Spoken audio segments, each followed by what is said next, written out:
अस्पताल मरीजों से भर गए। किसी को बिस्तर नहीं मिल रहा था, किसी को ऑक्सीजन नहीं मिल रहा था, हर कोई परेशान था। ऐसे में कुछ लोग भगवान बनकर आए और लोगों के लिए कुछ न कुछ किए। ऐसे ही एक शख्स हमारे साथ हैं आज, आरिफ भाई। जोहार, लोकल खबर में आपका स्वागत है। मेरा नाम है सुभाष शेखर। कोरोना काल का दूसरा फेज काफ़ी भयावह रूप लेकर आया। झारखंड में व्यापक पैमाने पर मरीज पाए गए, संक्रमित हुए और काफ़ी ज़्यादा मौतें भी हुई। अस्पताल मरीजों से भर गए। किसी को बिस्तर नहीं मिल रहा था, किसी को ऑक्सीजन नहीं मिल रहा था, हर कोई परेशान था। ऐसे में कुछ लोग भगवान बनकर आए और लोगों के लिए कुछ न कुछ किए। ऐसे ही एक शख्स हमारे साथ हैं आज, आरिफ भाई।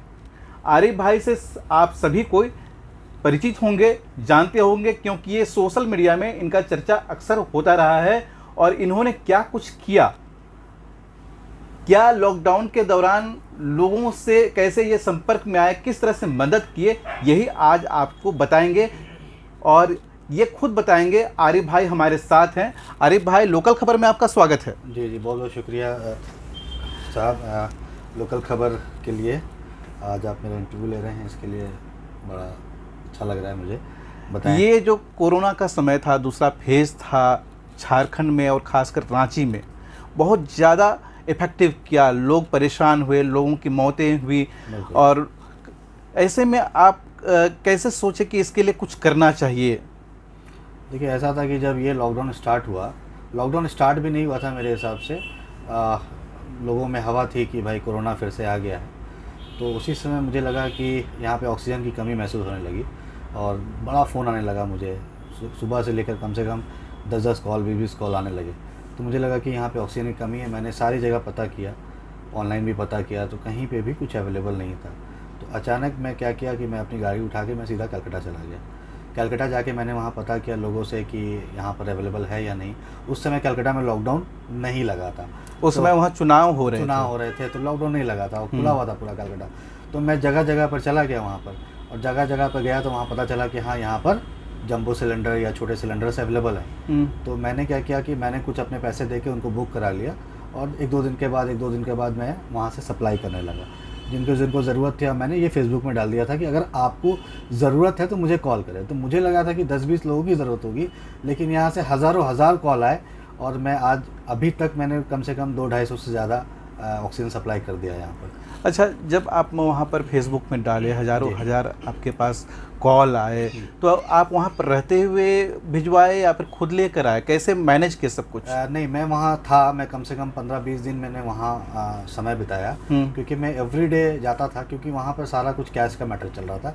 तो वहाँ जाके बुकिंग करना पड़ता था, दूसरे दिन वो डिलीवरी करते थे, तो मैं जाके खुद से लोड करवाता था, फिर गाड़ी में भिजवाता था। फिर मैंने अपनी एक गाड़ी मंगवाई यहाँ से, मेरी एक गाड़ी यहाँ पर थी, मैंने उस गाड़ी को मंगवाया। फिर वहाँ से छोटे सिलेंडर करीब पूरी गाड़ी में भर कर, छोटे वाले 1 लीटर्स वाले वो भी ख़रीदे मैंने, कम से कम 400-500 पीसेस वो भी मैंने भिजवाए यहाँ पर। तो मैं कभी अपनी गाड़ी से, कभी बस से, कभी ट्रेन से, कभी कोई जा रहा है, कोई आ रहा है, तो मैं भिजवाते रहता था किसी न किसी से। एक तरफ ऑक्सीजन सिलेंडर का काला बाजारी चल रहा था, लोग 100 रुपये में लेकर 500 रुपया, 1000 रुपया, 2000, 2500, जिसको जितना लूट सके लूटे। ऐसे में आप वहाँ पर कोलकाता झट से गए और लोगों की ज़रूरतें पूरा की, तो वो जो रेट होता था, आप पैसे लेकर देते थे, कितने में देते थे, मार्जिन क्या होता था, या फ्री में देते थे? नहीं, मैंने कुछ तो मैंने मंगवाया। तो मैंने सबको बोला कि आपको मैं कॉस्ट टू कॉस्ट दूंगा, ट्रांसपोर्टेशन जो है वो मेरी तरफ से रहेगा और जो भी आना जाना वहाँ पर खर्च है वो मेरा रहेगा। तो मैंने वहाँ से 10-10.5 हज़ार में ख़रीदा, मैंने 11,000 में यहाँ भिजवा दिया। जो 500 रुपया था वो NGO के लिए मैंने अपना रखा था, और वही 500 रुपया से मैं और ऑक्सीजन खरीद के वो मैंने बांट दिया लोगों को। तो मुझे किसी से मांगने की ज़रूरत नहीं पड़ी, और मैंने उसी पैसे से लोगों को समाज सेवा भी कर दी। जी। और जब ऑक्सीजन आप यहाँ पर सप्लाई किए लगातार, तो लोगों के और भी आपसे उम्मीदें होती थी कि और कुछ चाहिए, तो क्या क्या लोग ज़रूरत के लिए आपको कॉल करते थे? देखिए, पहले तो ऑक्सीजन के लिए ज़रूरत महसूस हुई, उसके बाद बेड्स के लिए कॉल आने लगे। कलकत्ता में मेरे सेटअप थे, तो मैंने बेड्स के लिए डाल दिया था। फिर रेमडेसिविर के लिए होने लगा, तो रेमडेसिविर के लिए मैंने साफ मना कर दिया, क्योंकि वो हमारे इसमें आता नहीं है, ठीक है। और उसके बाद हमारे पास अब फूड्स के लिए आ रहे हैं, ऑक्सीजन के लिए इसलिए हमने मना कर दिया, अब मना कर रहे हैं क्योंकि प्रशासन ने बोला कि आप नहीं कर सकते हैं ये काम, क्योंकि आपके पास ड्रग लाइसेंस नहीं है। हमें तो पता नहीं था, हमें तो ज़रूरत महसूस हुई तो हम लेके आ गए। कभी ऑक्सीजन के बारे में हमने सुना ही नहीं था, और सुने थे तो बस देखे नहीं थे कभी कैसे यूज़ होता है, क्या फ्लोमीटर होता है, क्या उसका फ़्लो होता है, ये सब कुछ पता ही नहीं था। लेकिन जब बीमारी आई, हमारे अपने घर में आई, हमारे आसपास में आई, तो हमें ये भी पता करना पड़ा कि आखिर ये होता क्या चीज़ है। तो इसी तरह हम लोग का चलता रहा। आज भी लोग डिमांड करते हैं, लेकिन मैं साफ़ मना कर देता हूँ, क्योंकि अब प्रशासन ने ये मुझे लगता है कि अवेलेबल करा दिया है बहुत जगह पे, और मिल भी रहा है। लेकिन फिर भी लोगों की ज़रूरतें हैं, लोग अपने अपने घरों में रख रहे हैं। स्टार्टिंग में मैंने ये किया कि मैं लोगों को सिंगल भेज रहा था, लेकिन मुझे लगा कि वो सारा जाके स्टॉक हो जा रहा है, वो किसी को हेल्प नहीं हो रहा है। तो फिर मैंने साफ साफ ये डाल दिया फेसबुक में कि आप संस्था जो है वो मुझसे कांटेक्ट करें, मैं आपको बल्क में भेजूंगा। उसी तरह से बहुत सी संस्थाओं ने 10-20 करके, रांची प्रशासन ने भी मुझसे मंगवाया, विधायक साहिबा दीपिका पांडे ने भी मंगवाया, और बाकी लोग संस्थाओं ने भी 5-10 करके मंगवाते रहे। यानी कि लोगों के साथ साथ आपने दूसरे संस्था, समाजसेवियों और विधायकों को भी आपने सपोर्ट किया। जी हाँ, बिल्कुल बिल्कुल बिल्कुल। अब ये सेकंड फेज लगभग ख़त्म हो चला है। बिल्कुल बिल्कुल। रांची में 100 से भी कम संक्रमित मरीज पिछले 24 घंटे में पाए गए। पूरे झारखंड में 1000 से कम हो गया है। लेकिन अभी भी संभावना है अगले फेज का, तीसरे फेज के लिए, जिसके लिए सरकार पुरजोर तैयारी कर रही है। और जब सिस्टम फेल हो जाता है तो आपके जैसे लोग सामने आते हैं और लोगों की मदद करते हैं। तो आपने भी कुछ सोचा है तीसरे फेज के लिए क्या तैयारी होना चाहिए? तीसरे फेज़ में अभी तक तो साइंटिस्ट जो कह रहे हैं कि भाई अराउंड बच्चों लोगों को होगा, तो बच्चे लोगों को संभालना तो आप भी जान रहे हैं बड़ा मुश्किल है, क्योंकि वो सैनिटाइज़र यूज़ नहीं करते हैं, मास्क यूज़ नहीं करते हैं, दिन भर बच्चों के साथ खेलते रहते हैं, उनको रोक पाना आसान नहीं है। अगर बच्चों पे होता है तो बहुत बड़ा हाहाकार मच जाएगा।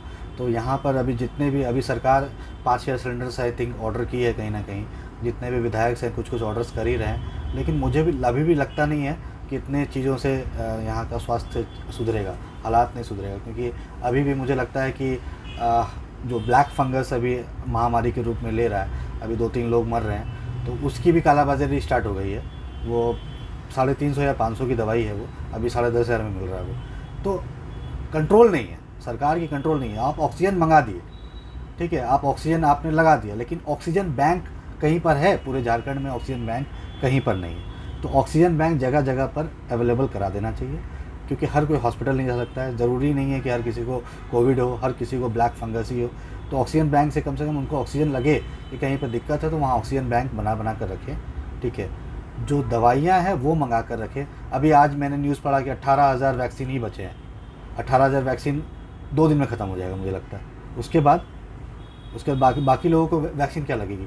और जो वैक्सीन लग रही है उसकी वैलिडिटी क्या है?